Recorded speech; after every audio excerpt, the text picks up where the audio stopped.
So one of the things that, what? No. What are you laughing at? No, we're good. One of the things that we have noticed, and now I'm specifically in Christian couples, is, and this was shocking to me when I first discovered it. Christian couples often don't pray together. Mm-hmm. They will pray with each other when there's other people around, or they'll say grace at the table or something, or they'll pray for things, right? Like, God help us decide where we should move, or, that kind of decision. Or they might pray for their kids. But I was shocked the first time, I was in first couple of years in ministry, when I realized that the couples that I'm often talking to about healthy marriages and relationships and intimacy and all that stuff, prayer is almost not in their marriage at all. Mm-hmm. So as a couple, two individuals. And we were talking to a couple that we were doing marriage counseling just before they got married. And I said, do you guys pray together? And the response was, oh yeah, we'll say prayers, we'll say a prayer of thanks before we eat or something. I said, that's not what I mean. Like, do you pray about your relationship and for one another in front of each other's face out loud? And they were just like, no, we don't do that. And when I asked why, the girl said, well, that's super awkward. And I was like, yeah. So how do you expect to have a good sex life if you can't enter into that kind of awkwardness for prayer, right? Because it's the intimacy is almost the same to other than the physical nature of it, but to be so intimate with someone in the bedroom and then think that it's all going to be wonderful, but you're unwilling to be that vulnerable in prayer, it's just not going to work. So but even the circles, especially the circles I grew up in, prayer in itself, it was mostly only form prayers from males and never from the females. When me and Nicole were dating together, I listened to a series of sermons from Paul Washer on dating, and he said you have to pray together.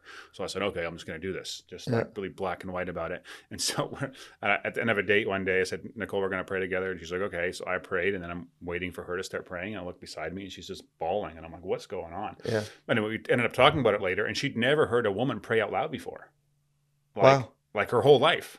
Okay. And now she had to pray, it's not my world. I know one more time we realized the disconnect. Go ahead, finish what you're saying. Yeah. Yeah. So I find that astonishing, right? But whatever. But a lot of people are going in marriage that way, or haven't grown up Christian at all and don't know how to pray. And it is it's bearing your soul to God, especially talking freely. They haven't talked freely to almost anybody, other humans either. And so now they're supposed to talk to God. It's something you learn. It's a practice. It's a discipline, and it takes time. And so I think a needs to be a lot of patience and grace too in that area. It's not as simple as we have to do this. It's something you should work on and ask help for. But it's not as easy as just doing it. It took Nicole 2 or 3 years into our marriage before she could pray with me. Good for her. I'm glad she knocked through that wall. Mind blowing. Crazy. On this note, we've talked a lot about marriage now. I realized today I still have Family Life Marriage Conference gift certificates that was given to me by a guy from my church that are free for anyone that wants to go as long as you're going to use it. So if you look ahead on the calendar, and there's all across Canada. If you're listening to this in Ontario or Alberta and you see that there's a Family Life Conference coming up and you want to go, I have gift certificates. You can reach out to myself and I will get them to you. The locations are they're on the website. If you go to Family Life Canada, you literally can see all the conferences. Nice. There was the conference in Whistler a few weeks ago. A bunch of people I know went and said it was great. And it's a combination of a Family Life Marriage Conference would be a combination of good teaching, a bit of work on your marriage, hanging out. You should make that a prize. Make those tickets a prize for the person who sends in the most honest feedback, the most ruthlessly critical. Honest. Yeah, so I'm just gonna chat GPT that. Just skewer us. Yeah, that's right. Okay, you wanted to play a clip on inheritance. Do you know what the timestamp is? Oh, wait.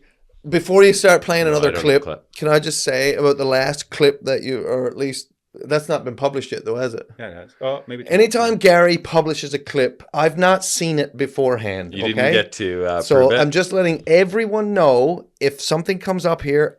This is the first time I've seen it or heard it. I don't have a clip on inheritance. Oh, okay. There's a note here in the notes. No, there's another clip.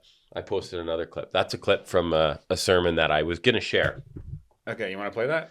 I'm not going to play it because I'm not organized enough to, and I don't want it to turn into a gong show. Okay. But it was... it's a gong show already, but... No, I know, but I just like to be a little more organized than that. But the sermon that I was going to post, and it's worth listening to, can I just post it in the show notes? Yeah, I'll post it in the show notes, yeah. Okay. What was it about?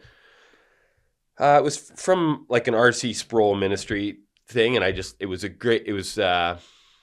was parts that I disagreed with or didn't appreciate how he said things, but it was really good teaching on just the heart of the gospel, how we should view each other as Christians. It was really meant, obviously, it was for Christians. It was at a conference, a Ligonier Ministries conference, okay. And I just thought the bulk of the listeners would appreciate the talk. I listened to it the other day coming back. Our family went to Manning Park. Our in-laws take us kids, my sister-in-laws and brother-in-laws to Manning Park, and so I listened on the way home. Okay. You put another note in here that says the shame of people that are trusting. Oh man, I put some weird stuff in the show notes. Yeah, I wanted to talk about inheritance. Yeah, okay, that's. I wanted to see what Matt did. We talk. Hey guys, if you enjoyed that episode and were blessed by it, would you be willing to support the show? That would help a lot in creating more content, improving the quality of the content, putting the production value, getting more guests on, and me being able to spend more time and energy towards it. So if you're interested in doing that, you can click up here and it'll take you to a support page. But you can also subscribe to the podcast by clicking over here and doing that. Thanks again for listening, and I'll catch you on the next one.